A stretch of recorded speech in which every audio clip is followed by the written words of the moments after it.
Isang bulan na mo ron chumena matagni ko ni rongon ni bibo maro tagi ke misa ropo. Niya na isang bulan na sero ko ni sana. Churi kino na mo ron chumai. Tu na sile. Isang bulan oyo Mr. Ben. Kela po? Na magkikira ni bibo mataka mo ni chikira mo ron buka may no kina diwa na Bula FM. Ang tu na sile.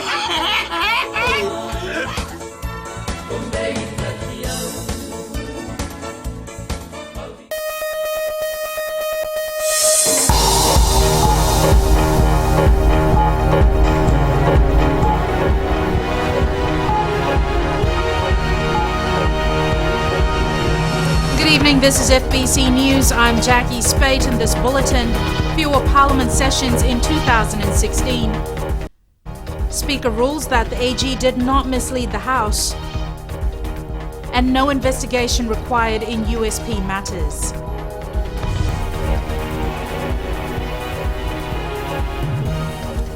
Parliament will have fewer sittings in February, April, June and August next year after a motion was passed today. Maggie Boyle reports the motion was passed after a heated debate between both sides of the House of Representatives. 32 days and a little over 4 weeks is the duration of Parliament sessions scheduled from September this year to August 2016. Leader of Government in Parliament, Niesero Ratu, tabled a successful motion to adopt a new sitting calendar, stressing efficiency. With reduction, we can plan better, and of course we make the most of the sittings, and of course allow other members to attend to other honourable duties as well. Opposition MP Prem Singh countered with an amended motion to include sittings in March, June and July. The motion is to reduce, and you look at that against your remuneration. I'm paid 50,000 to sit here for 4 weeks. No. And the other side, some are getting 200,000, 120,000. Do you deserve that? Do you deserve that? If you reduce that, also reduce your remuneration, your pay. I have emphasized this before. If we can sit from 9:30 till 4:30, then we are actually using and utilizing, maximizing the time that is allocated to us to sit and discuss issues. But the opposition has a role to play too, and that's to keep the government in check. And if we're not here more often, Madam Speaker, it means that we allow the executive to continue unchecked for those many months or weeks. And issues arise every day in the administration of government. Prior to the vote, Opposition MP Moses Mbolatavu called on the Speaker of the House to invoke Standing Order 20, giving her additional powers to rule on the motion. She declined and moved the vote. The motion to amend defeated with 29 against, 7 no vote and 14 in the affirmative. Parliament's last sitting for this calendar year is scheduled from August the 24th to the 28th. Maggie Boyle, FBC News. Meanwhile, the National Budget Address will be held on Friday, November 6th. Speaker of Parliament Dr. Chiko Luveni has ruled against allegations made by opposition MP Semesa Karvaki that the Attorney General had misled the House in its last sitting. On May 21st, Karvaki raised a point of order alleging that the Attorney General Ayaz Said Qayyum deliberately misled the House when answering questions on 20th May. Said Qayyum was asked who the FICAC Deputy Commissioner reported to in the absence of the Commissioner. He replied that under the Constitution, the Deputy Commissioner would report to the President. Karvaki submitted documents claiming that FICAC reports to the AG and is subject to his direction. I have considered the evidence submitted in this scenario and have come to the conclusion that the tests for establishing whether a member has deliberately misled the House have not been met. In looking at the Attorney General's statement in the House, it seems to me that he simply stated the law. Therefore, in this instance, there has not been a prima facie breach. Parliament resumes tomorrow morning. Education Minister Dr. Mahendra Reddy says an independent investigation in the financial and governance issues in one of the recent petitions to the USP Council has been dealt with. He was responding to opposition leader Rotemu Mukepa's question in Parliament about why an investigation was not instituted. Dr. Reddy says it has been dealt with by the Executive Committee of the Council and the full Council. The two bodies had found the allegations without merit and dismissed it. The Executive Committee and the Council felt that the facts on the ground had been opposite to what was being alleged. Specifically, the Executive Committee had dealt with this at its meeting on 27 September 2011, and the Council had considered the Executive Committee report and had its own decision at its 73rd meeting on 3rd to 4th November 2011. Rotemumu did not say who had raised the allegations. A primary school in the Lau Group did not receive its allocation of exam papers for Lana, which started yesterday. Eleanor Turangaiviu reports the papers reached the island twice but were returned to Suva. The Ministry of Education says all assessment papers for schools in Eastern Lau were dispatched on June 1st on the vessel MV Sandy. However, Namuka District School failed to receive its allocation. According to the ministry, the mail bag containing the exam paper was taken twice to Namuka Lau, but it was not collected by the postmaster. Post Fiji Manager Postal Services Sevedi Tora told FBC News when they deliver mail to the boat, it's the boat's responsibility to offload the mail at the island. Tora says the mail, which had the exam papers returned on June 2nd and was again sent on the 28th, but was returned again. He says they were informed the mail was not collected. Seaview Shipping, which owns MV Sandy, says on both occasions when they reached Namuka Lau, they couldn't locate the postmaster.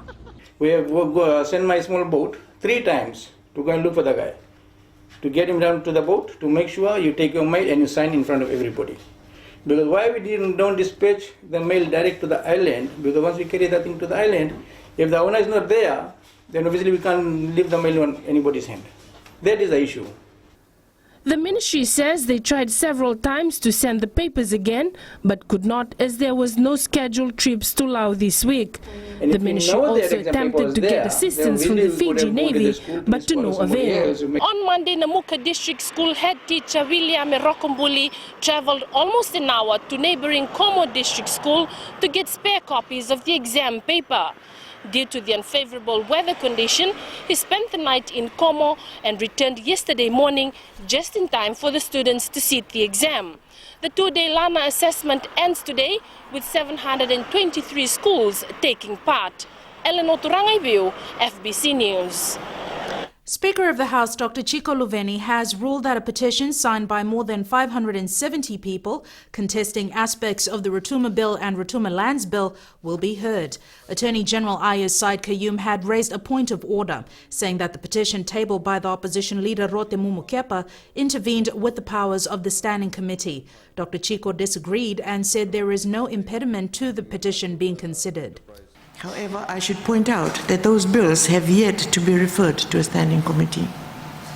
Even if they are so referred, in the future, there is no reason why the committee cannot consider both the bills and the petition. The petition has been assigned to the Social Committee with a report expected in the August Parliament sitting. The parliamentary... After the break, former Assistant Superintendent of Police sent to prison for bribery.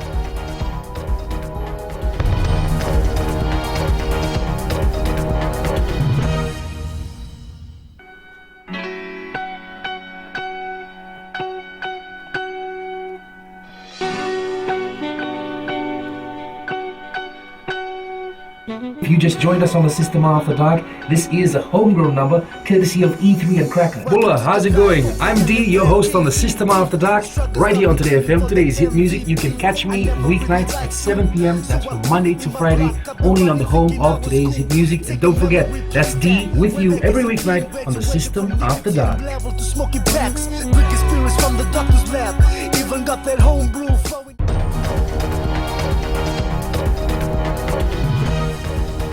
The Parliamentary Standing Committee on Justice, Law and Human Rights today submitted their report on the Employment Relations Promulgation Amendment Bill. Committee Chairman Ashnil Sudhakar says the submissions were considered thoroughly across the amendments, including arbitration, court, bargaining units, disputes, employment, grievances, essential services and industry, trade unions and workers' rights. Madam Speaker, these are the industries and services that are integral to the economy. Essential services are those that deal with life, death and health matters. and public safety matters of a nation, and the rights of these workers to go on strike have not been curtailed. They are there, contrary to what the feeling of some of the groups were, which submitted to the committee. But the rights to go on strike have been managed through the various provisions of the bill, which will require giving of notices and mediation services. The report has been tabled for Parliament's consideration, is expected to be debated on both sides of the House in the August sitting. A 44-year-old police officer has been sentenced to 18 months imprisonment for asking for a $3,000 bribe whilst she was an assistant superintendent. In October 2012, Rehana Sen asked for the money from a woman whose partner had been arrested. Sen had earlier told officers to interview the partner and have him released. Later, she contacted the woman via text messages and calls, asking for $3,000 to pay for her son's university fees. The matter was reported to the Fiji Independent Commission Against Corruption. During sentencing, Chief Magistrate Usai Ratovili stated that Sen's actions were manipulative and serve a bad reputation to the whole police force. A 45-year-old businesswoman of Lautoka was produced in the magistrate's court today, charged with dangerous driving occasioning death. It's alleged Roshni Lata was driving a car which hit Ruben Summerlin at the Ndrasa Flats in Lautoka. Lata, who has pleaded not guilty, will reappear in court on the 27th of this month. Summerlin, who was an avid cyclist, was on a round-the-island cycling trip when he was killed. Government has so far received 35 applications from landowners who want to benefit from the $10 million grant for landowners. This was confirmed by the Attorney General and Minister for Public Enterprise Ayub Said Qayyum when asked by Opposition MP Aseri Randrondro on whether government's $10 million grant commitment to assist landowners with the utilization of their land has been made available and how can it be accessed. Savara Tamboa has more. 91% of land in Fiji are owned by Itauke, and most of this land are developed by others. The $10 million grant provided is to support the landowners and empower people who have been marginalized for a long time. Minister for Public Enterprise Ayub Said Qayyum says 9 of the applications have submitted whatever is required. We're currently assessing them. Will be the next few weeks. We've allowed a bit of time for people to apply. In fact, so we still are getting people showing interest. We receive phone calls almost on a daily basis. There'll be some site visits that will be conducted. There's about 4 or 5 ones that probably are already ready to take off. The site visits will be conducted. We're going to engage some consultants to oversee the project, and that's the work done so far. One of the requirements from those that would like to benefit is to have a registered lease. Opposition MP Pram Singh asked how applicants can benefit if they do not have a registered lease. See, if you're going to subdivide the land, you need to be able to sublease it to other people who may be interested. So for example, if a Matangali is decided they want to develop this area for commercial lots. So if you come along and want to set up your factory, you will want a valid lease. The only way that you will get a valid lease is if the head lease is in place. So obviously you need a lease. The government is still receiving applications for the assistance while it continues to vet applications they have already received. Sabera Tambua, FBC News. The Fiji Roads Authority is finalising plans to rebuild the Stinson Parade Bridge and the Vathuanga Bridge in Suva. Roads Minister Parveen Kumar has told Parliament that the concept design is ready and construction begins next year. The government of China will pay for the 2 bridges with tenders out at the end of the year and works to end in 2017. The team is working with all the stakeholders and in particular with the Chinese partners. And I'm happy to inform that they are doing the detailed plan and the specification for these 2 bridges. Meanwhile, the Raki Raki Bridge, which was closed in 2013, will open at the end of next month. President Ratoepeli Nailatikau opened the 11th biennial meeting of the Pacific Society for Reproductive Health Conference in Suva. With more than 400 participants from around the Pacific, the three-day conference will involve sharing experiences, achievements and challenges of reproductive health. The President encouraged the participants to discuss and come up with sustainable solutions that can tackle women's health issues in the region. Cervical cancer, a preventable disease, is killing the women of the Pacific. Many pregnancies remain unplanned. Teen mothers remain a cause for concern, and sexually transmitted infections are prevalent. The conference ends on Friday. And on that note, sports is up next. Jamie's back with us tonight. What's the latest? Nakazaki, and good evening. Coming up in sports tonight, Fiji Sevens begin its campaign at the Pacific Games, and we hear from one of the newest flying Fijians, Benito Masilevu. This and more after the break.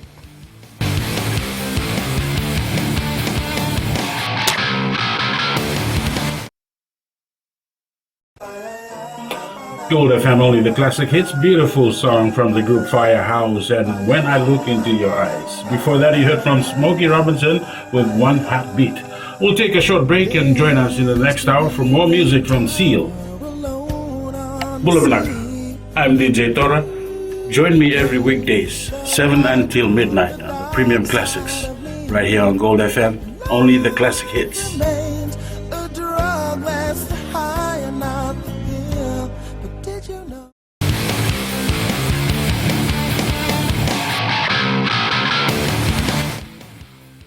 The Vodafone Fiji Sevens team has won its opening pool match at the Pacific Games in Papua New Guinea. Fiji beat PNG 17-0 but didn't have it all their way in the match. The side had to dig deep for the win. Here are the tries. Here is Lawatha. Lawatha's away. First try to Fiji. Out for the Fijians. Here is Kotonombiao into the tackle of Rue. Breaks the tackle. He's too quick. Too much power. Too much pace. There's Fiji second. Dawai has the ball out to Kotonombiao.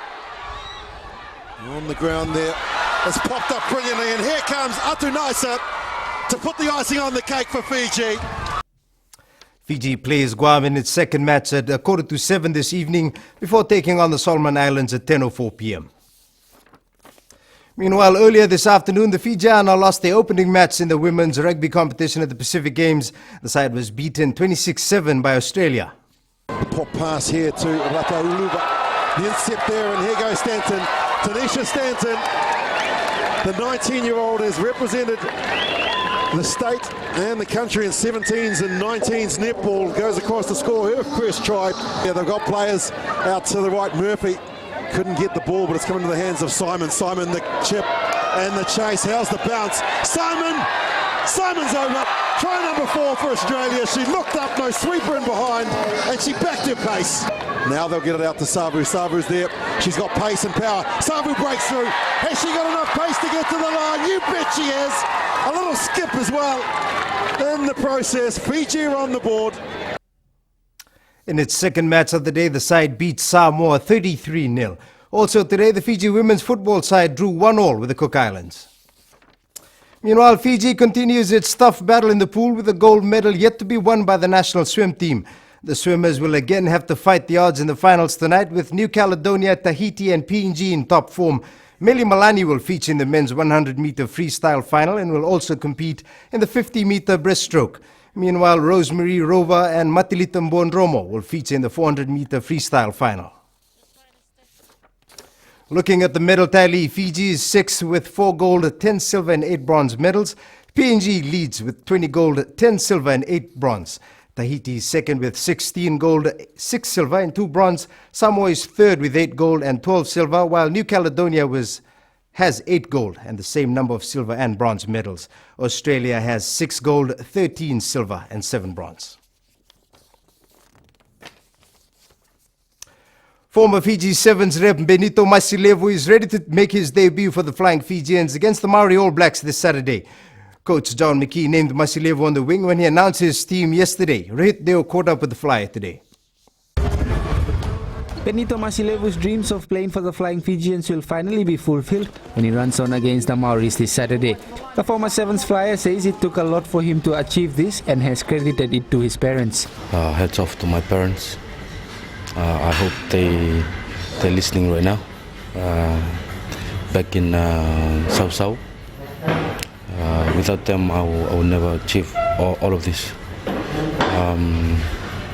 About the game on Saturday, I'm pretty excited and really looking forward to give it a go. Masilevu knows of the talent available in the squad and is grateful to be playing alongside them. It's a great honor to play alongside some of the role models that I used to look up to, like Nicky Ngoneva, Gaby Lovombalavu, and all those boys that are being named for us to play together. Another player who could make his debut against the Maoris off the bench is Ben Volavola. Crusaders-bound fly half is ready for national duties. The last couple of training sessions have been tough, but at the same time we've been able to gel with each other and get the calls and the patterns that we need to get right on Saturday. And yeah, just looking forward to playing the New Zealand Maoris. The Flying Fijians play the Maoris at 3 p.m. at the ANZ Stadium in Suva. It is a battle Fijians have loved to watch for decades, and this Saturday won't be any different. Rohit Deo, FBC Sports. Meanwhile, the Maori All Blacks arrived in Nandi today, laced with some big names. The side is looking forward to a tough battle against the Flying Fijians. Josephine Vula has more. Back to play in the country after a span of 19 years, Maori All Blacks coach Colin Cooper says it was tough to assemble a team of talented players. It hasn't been easy with obviously two New Zealand teams in the super final. So we got the boys in on Friday that weren't in that final, and there's about 14 that came in after. So it hasn't been the best preparation, but just happy to be here, and we've got some real quality young players and some players that have been in the Māori team for the last couple of years. However, he is confident the players will be at their best come game time. I think the Māori team is a high performance team. It's a team that most players want to get into to become All Blacks. They need to play well for Māori. The Māori team has over 100 years of history, and so there's a big legacy, as you said, 18 tests in a row, that we have to make sure that we protect that and play really well. Captain and veteran Lock Hayden Triggs knows what to expect from the Flying Fijians. We expect a lot of counter. Like when we kick to them, if we don't kick well, they'll counter. Very skillful offloading and physicality in their running. The Maori All Blacks takes on the Flying Fijians at 3 p.m. at the ANZ Stadium in Suva this Saturday. Josephine Vula, FBC Sports. That was your sports for tonight. Good evening.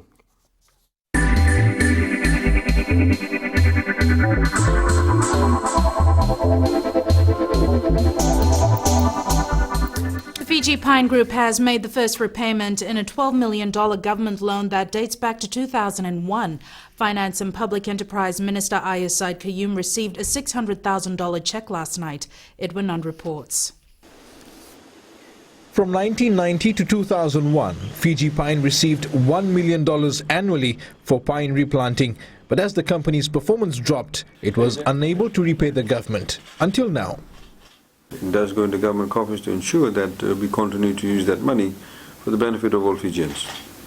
It also means that any organizations, state-owned enterprises or statutory organizations that are assisted by government actually have a responsibility to ensure that the money that is given to them is spent wisely.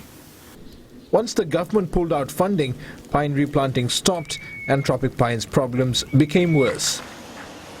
The loan and the subsidy stopped, and we saw that replanting actually stopped almost immediately thereafter. So essentially it showed that the Fiji pine was not very commercially viable. Then we discovered that, in fact, since 2010 or so, Fiji Pine has been making applications to have that actual debt written off. Fast forward to 2014, and Fiji Pine has bounced back financially and made a commitment to pay back $12 million of taxpayers' money. So that's the mindset that's created, because it's like free money. You don't have to pay back, you don't have to account for its quality, etc. However, we are making a complete 360 degrees turn. But we are also repaying the loans that were taken many years gone by. Faiz Khan adds, the way things are going, Fiji Pine is likely to make good on its loan earlier than expected through additional payments to the government. Edwin Nand, FBC News.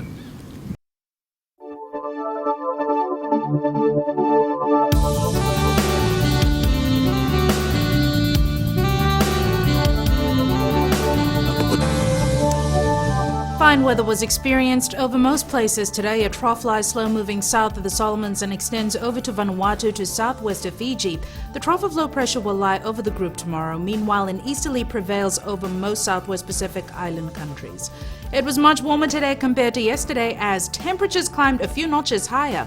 Nadi, Lautoka, Basa, Savu and Lambasa all reported highs in the early 30s, while Suva managed a maximum of 28. Cloudy periods with some showers over most places, moderate north to northeast winds turning southeasterly from later tomorrow, moderate seas. Outlook for Friday, showers easing and clearing from west. And the main points again, Parliament will have fewer sessions for next year's calendar after a motion was passed today. Speaker of Parliament Dr. Chico Luveni has ruled against allegations made by opposition MP Semesa Karvaki that the Attorney General had misled the House in its last sitting. And Education Minister Dr. Mahendra Reddy says an independent investigation in financial and governance issues highlighted in one of the recent petitions to the USP Council has been dealt with. To our poll question for this week, we're asking, can Fiji win the 2015 Pacific Games? Visit our FBC website to take part. Remember, you can send us newsworthy pictures and videos on email citizenseyes@fbc.com.fj or share it with us via Facebook page, FBC News. And if you're on Twitter, follow and tweet us your news tips at FBC_news or simply hashtag FBC News. You've been watching FBC News. I'm Jackie Spate. Good night.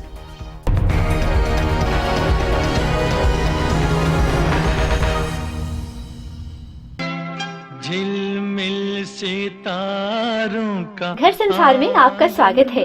आपका अपना छोटा सा स्वर, जहाँ प्यार भरे रिश्ते पलते हैं, जहाँ हेल्थी रहने की सलाह दी जाती है, जहाँ हम आपको और भी सुंदर बनाते हैं और जहाँ स्वाद की सौगात भी है। नमस्कार, मैं हूँ पल्लवी। सोमवार से शुक्रवार 9 से 12 तक रेडियो Fiji 2 देश की धड़कन पर घर संसार में शामिल रहिए मेरे साथ। ऐसा सुंदर सपना अपना